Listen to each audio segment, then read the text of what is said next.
Hi guys, well let's have some fun today and I'll show you how to make fabulous fun jigsaw puzzles with masters in Affinity Designer on the iPad, and of course you can use the desktop version if you like, but this one's on the iPad, so you'll be able to find all of the instructions and commands. It's an Affinity Designer iPad tutorial, as it says. Now first up, let's subscribe.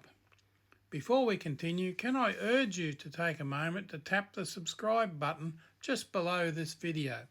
It's completely free of course and puts you under no obligation. It does however help me and I really appreciate it.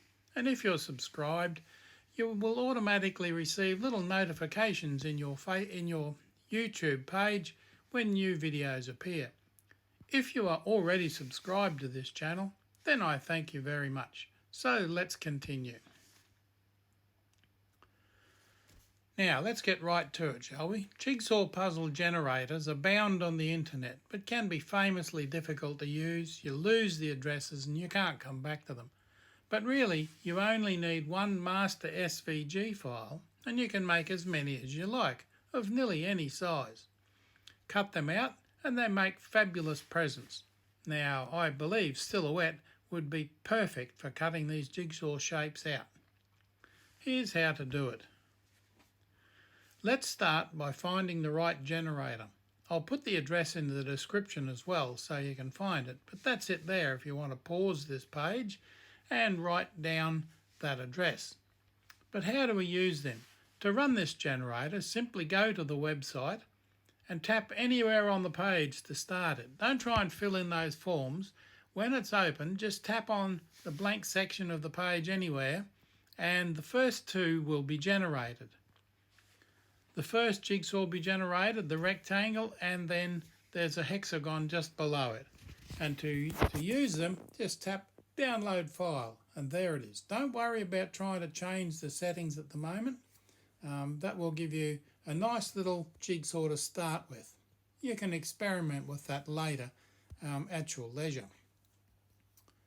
Now this one is just below the rectangle on that first page.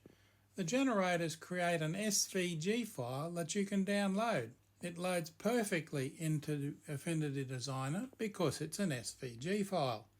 It may also load into other apps like Design Space. I can't speak for that one. Don't see why it wouldn't. Now, to make this really useful, we have to set up a pre-made design space or canvas using inches or centimetres, so that you can accurately make your board sizes for the puzzles.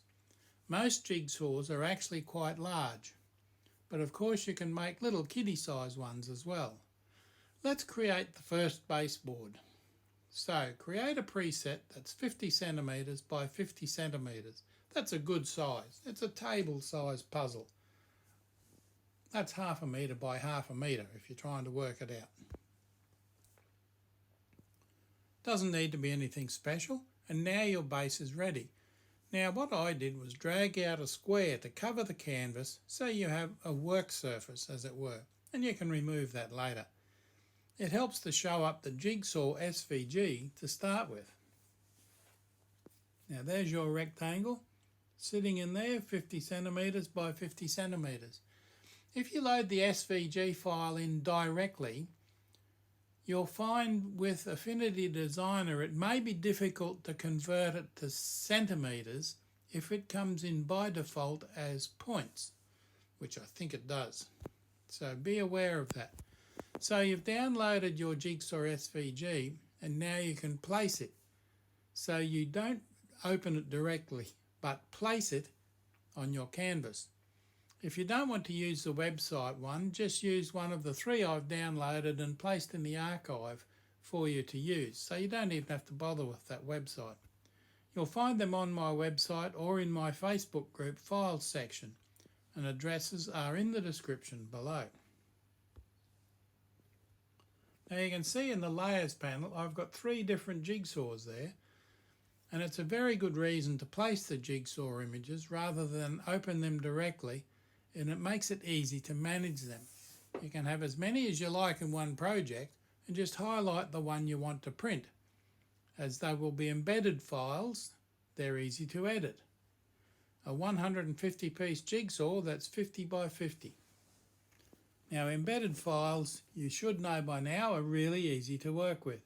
If you want to actually do anything to the SVG file, and you will have to in a moment, you simply double tap on its icon, which is pretty hard to see there at the moment because they're very faint lines, but you know where the icon goes, double tap on that and it will bring up the SVG file. And you can have a 6-sided jigsaw if you like. That one's the second one in that list. Or you can even have a 1000-piece jigsaw. That one is in the list as well. And of course you can make the canvas any size you like. Because your files are SVG, you can adjust them to fit. Just be careful when you're making that though, because there's a number of tiles horizontally and a number of tiles vertically. And if you stretch those into a rectangle, they will deform and not look much like jigsaw puzzle pieces that are easily recognisable. So when you create your jigsaw in that jigsaw puzzle making website, be aware of the number of pieces per side, vertically and horizontally. You'll come to that. Now this is important when you're placing an image. If you want to place an image in the jigsaw, and after all that's the idea, then you have to start with a very large pixel image, like a photograph, or with another SVG file that can be adjusted to fit. Now I've got some SVG files I'm using here that I got from Envato Elements.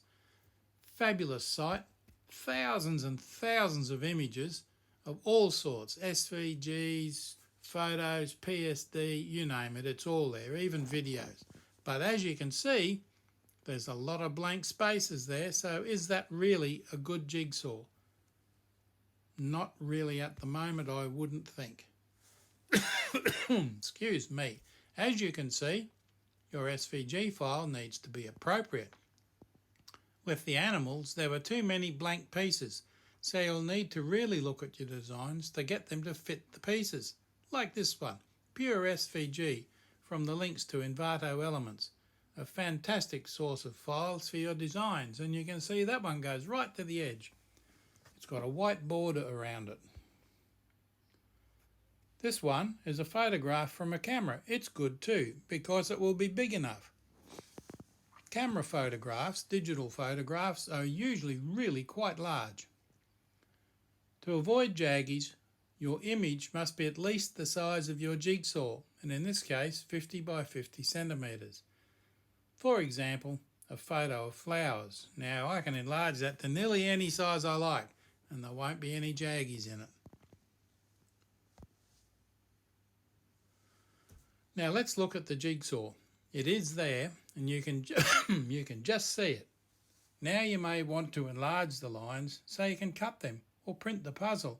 Then hide the image and leave the cut lines. Let's see. Now you can see they're not very thick there, but if you hide the image, your cutter may still be able to work with them. Now I've overdone this so you can see what's happening. I've hidden the image, double tap the jigsaw icon, enlarge both sets of strokes. They're horizontal and vertical strokes, by the way. They're not individual pieces. And go back to the main project. There's the jigsaw with the pieces in clear definition. Too thick actually, obviously, but it makes it clear here so you can see where the pieces are. You would want the lines thinner, maybe 1 or 2 pixels, and probably white. The advantages of using embedded images. You simply double tap on it, go back and alter it.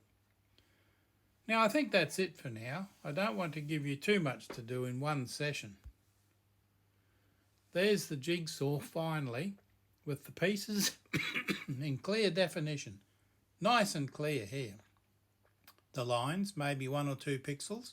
I think they're actually 1 pixel, and white. I think that's it for now. Like I said, I don't want to give you too much to do in one session. Don't forget, subscribe to my channel and download lots of graphics from Envato. And thanks for watching. I hope you find it useful. Don't forget to subscribe to my YouTube channel. Click on the thumbs up for a like and the bell to be reminded when new videos appear. I really appreciate it.